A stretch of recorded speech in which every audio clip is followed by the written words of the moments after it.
After a decade of marriage and betrayal, my wife said, "You're not her real father." Cut the act. So when they mocked me in the kitchen, I packed my bag and left a note. "You're right. What if the person you loved most, the one you built a family with, looked you in the eye and erased your existence, your fatherhood, with 6 brutal words? And what if, in that moment, instead of rage, all you felt was a chilling, absolute clarity?" That night, for the first time in our 10 years of marriage, I slept on the couch. And weirdly, I slept better than I had in months. It was the next morning, that quiet, uneasy dawn, that everything became undeniably real. I woke up early, like I always did, the scent of fresh coffee already brewing, and then I heard them. 2 distinct laughs, light and carefree, floating up from the kitchen. My wife, Sarah, and my stepdaughter, Chloe. They were actually laughing. Laughing about how I'd just pay for everything anyway because that's what I always do. And in that precise second, standing there in the hallway, unseen, I knew. I was done. I didn't yell. Didn't slam doors. There was no dramatic movie scene. I just quietly went upstairs, pulled my old army duffel bags from the back of the closet, and began to pack my entire life into neat, organized piles. All while their cheerful giggles drifted upwards, completely oblivious to the earthquake I was quietly orchestrating. But to understand how everything fell apart, you need to understand how we got there. Because this wasn't some sudden explosion, this was 10 years of me building something I thought was real, while apparently everyone else was just playing house with my wallet. I'm 38 now, and I've always been about building. I've been in construction since I was 19.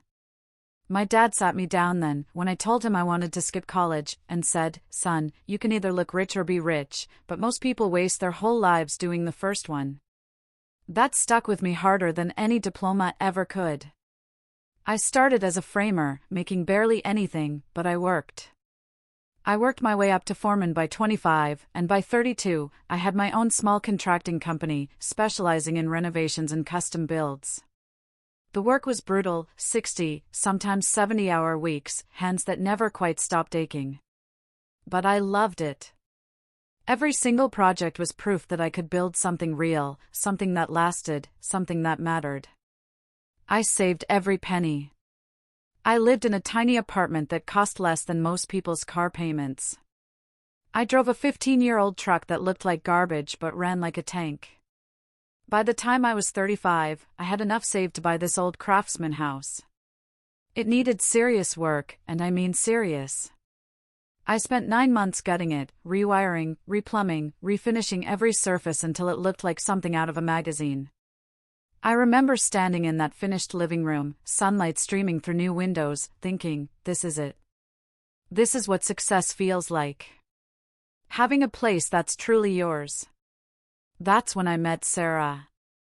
It was at a neighbor's barbecue, a Saturday afternoon.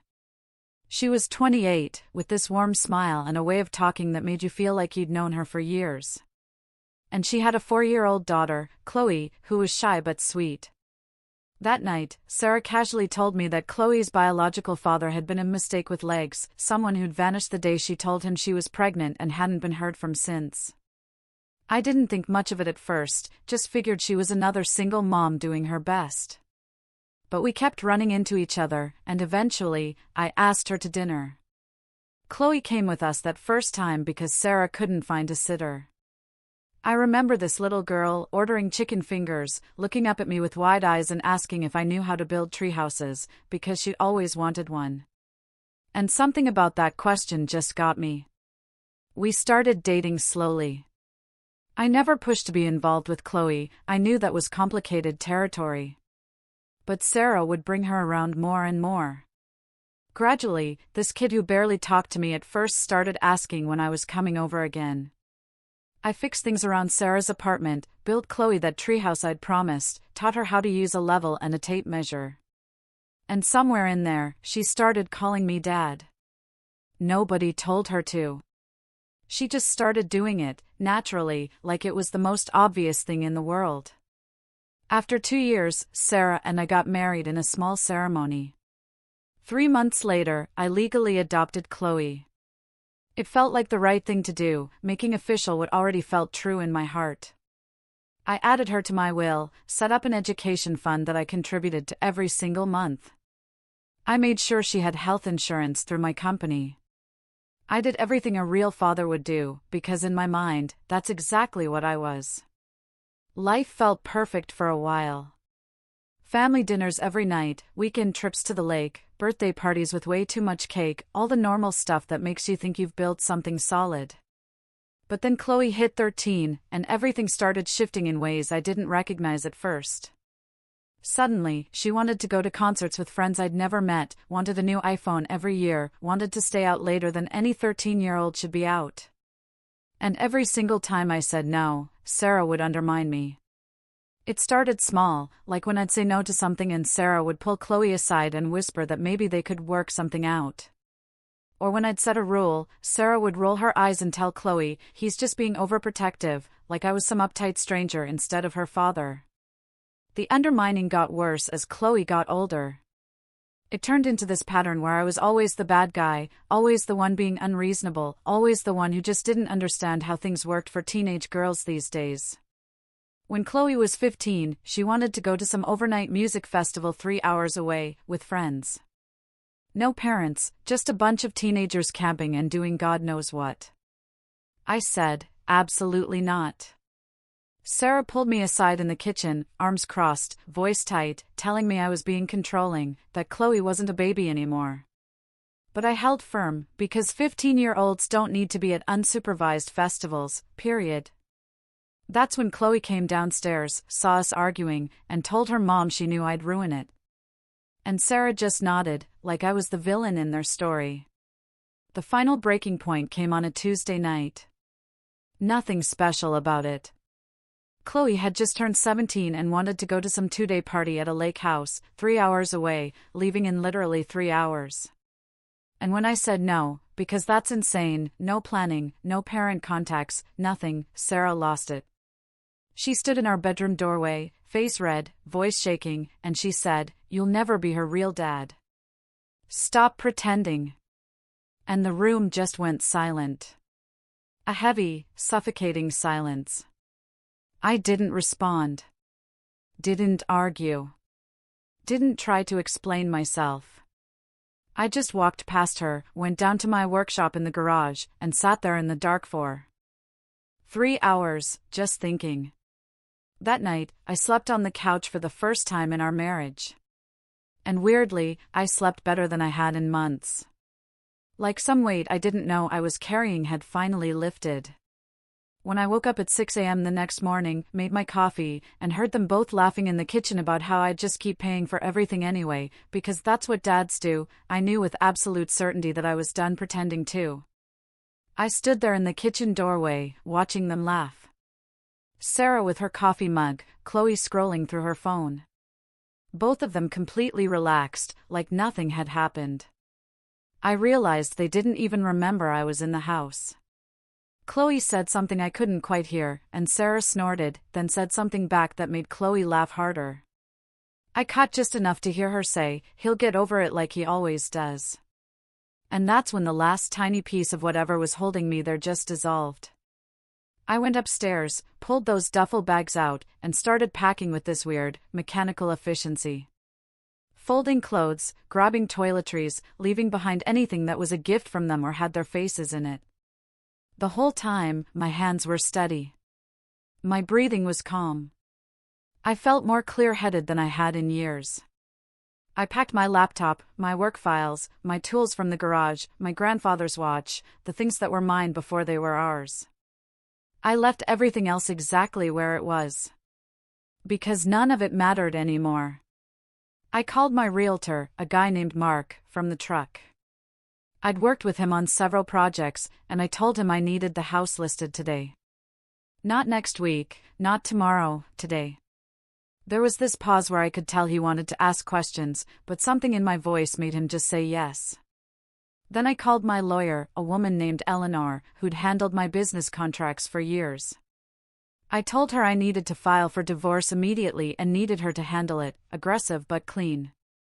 She didn't waste time with sympathy or questions, just said she'd have papers ready by tomorrow morning. I drove to my bank, walked in at 9:15 right when they opened, and transferred everything from our joint account into a new personal account, except for exactly half, plus 1 month of their average expenses. I wasn't going to be petty, but I also wasn't going to be a fool. The house sale listing went live at 2 p.m. that same day. Professional photos Mark had taken 6 months earlier, when I'd been thinking about maybe upgrading. The price was fair, maybe even slightly under market, because I wanted it gone fast. I left a note on the kitchen counter, short and simple. It just said, "You're right. I'm not her real dad, and you're not my real family."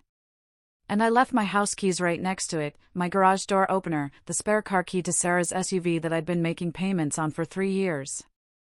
My phone started ringing around noon. Sarah's name lighting up the screen over and over, then Chloe's number, then Sarah's mom, then her sister. I let every single one go to voicemail. I finally listened to them that evening, sitting in a hotel room that smelled like industrial cleaner and old carpet. Sarah's voice went from confused to angry to desperate across 7 messages. Demanding to know where I was. What I was doing. How dare I list the house without telling her? How could I abandon Chloe like this after everything? Her mother left a message that was just pure venom, calling me selfish, cruel, saying I was destroying a child's life over a simple argument. I deleted it halfway through because I'd heard enough of that family's version of reality to last me a lifetime. Chloe's message was different. Shorter. Younger. Asking what was going on, asking if I'd really left. And she called me Dad in that message, which almost cracked something in me. But then I remembered her laughing in the kitchen. Remembered her saying he just pays for everything anyway. And that crack sealed right back up. I blocked all their numbers that night. Blocked Sarah's parents. Blocked her sister. Blocked everyone connected to that chapter of my life. And the silence that followed was the most peaceful thing I'd experienced in years. Eleanor called me 3 days later with an update that made me actually smile. Apparently, Sarah had hired a lawyer, some guy who'd send over this aggressive letter demanding I return ownership of the house, pay for Sarah's living expenses during the divorce, compensate her for emotional distress, and maintain all of Chloe's expenses, including her college fund. Eleanor's response letter was apparently so thorough, so devastating in its point-by-point destruction of every claim, that Sarah's lawyer had called her directly to say his client might want to reconsider her approach. The letter pointed out that the house was mine before the marriage, that I'd already left Sarah more than required by law, that Chloe was legally adopted, but that didn't obligate me to fund her lifestyle indefinitely. And then, it delivered the knockout blow. If Sarah wanted to push this into court, we could discuss the affair she'd been having with her personal trainer for the past several months. I actually had no idea about any affair. Eleanor had hired a private investigator as standard procedure, and he'd found it in about 48 hours. Apparently, it was well documented with texts and hotel receipts. And suddenly, Sarah's lawyer went very quiet. The house sold in 8 days.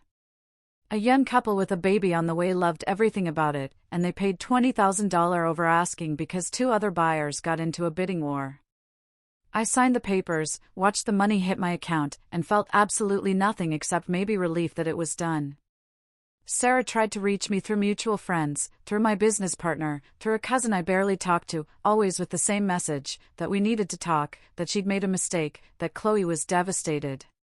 But I didn't respond to any of it, because there was nothing left to say. 2 weeks after I moved out, Chloe sent me an email, not a text, because I'd blocked her number. It had a list of things she needed, and I mean needed in italics and underlined, like this was some kind of invoice. She needed her phone bill paid. Needed car insurance for the car she was about to get. Needed her college fund accessible for expenses, which we both knew meant whatever she wanted. Needed money for yoga classes. Needed a new laptop for school. I read through this list twice, this itemized breakdown of how much I was apparently still obligated to provide. And I wrote back one sentence that said, "I'm not your real dad, remember?" And I never heard from her again for a long time. The weirdest part of all this happened about a month after I left. I got a call from a number I didn't recognize and almost didn't answer, but something made me pick up. This voice introduced himself as Jason, Chloe's biological father, saying he'd heard through Sarah that I'd left and he just wanted to talk. Apparently, Sarah had tracked him down through Facebook in a desperate attempt to find anyone who might help pay for Chloe's expenses. She'd sent him this long message about how I'd abandoned them and how Chloe needed her real father now. And Jason, being Jason, had ignored most of it, but was curious enough to reach out to me. We ended up meeting for coffee. This guy who'd been a ghost for 13 years suddenly appearing like some kind of cosmic joke. He told me Sarah had been blowing up his phone, asking for money, asking if he could start contributing to Chloe's life now that I was gone. And he told her absolutely not, because he didn't even know the kid. Jason looked at me across this coffee shop table. He was probably 40, looked older. Had this worn-down quality, like life had beaten him up pretty good. He said he'd been a real piece of garbage back when Sarah got pregnant, and he owned that completely. But at least he'd never pretended to be something he wasn't. And what they did to me was lower than anything he'd ever done. He told me he'd actually looked me up before calling, found out about my business, saw that I'd been a real father to Chloe for over a decade. He couldn't believe they'd thrown that away over what amounted to teenage entitlement and Sarah's need to always be the good guy. I asked him why he really called me, what he wanted out of this conversation. He just shrugged and said he figured I deserved to know I wasn't crazy. That from the outside looking in, it was obvious Sarah had used me, and Chloe had learned to do the same.